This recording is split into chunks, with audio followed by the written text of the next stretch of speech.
School shootings are becoming more prominent. Violence makes the headlines often, and the more our world advances in technology and weaponry, the more we are faced with difficult questions. Will this be a safe place for our children to live in? Are we taking enough measures to be proactive? And how can empathy be taught and prioritized? Although killing seems like a cold-blooded act to commit, according to Lieutenant Colonel Dave Grossman, humans are actually not naturally born to pull the trigger. Unfortunately, film and media still have a long way to go when portraying the act of killing in an accurate manner. War films, for instance, often misrepresent this action.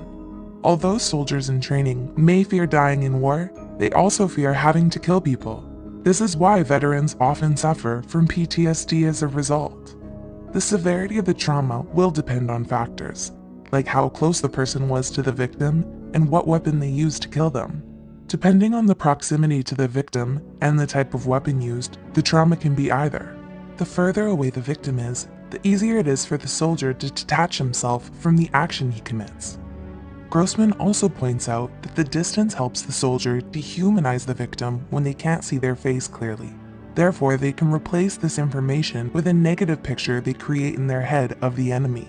Advanced weapons nowadays make it easier for killing to occur with distance, which only makes it easier to promote unhealthy war culture. As humans, we have a responsibility to care for and understand one another. Unless people are diagnosed as psychopaths, it is impossible for them to be unaffected from the act of killing. So why is it that some people can impulsively commit a crime as frightening as murdering someone? It all comes down to self-control. As humans, we feel a wide array of emotions, including anger. Gunmen are often depicted as angry people all the time, but this is far from the truth. Our brains make it easy for us to be influenced. For instance, listening to speeches on pro-violence can make us more inclined to be more violent. But when directed towards propaganda that promotes empathy, we can experience the opposite and mirror this humanizing action instead. Unfortunately, it's hard to catch when someone may strike at any time once they've lost it.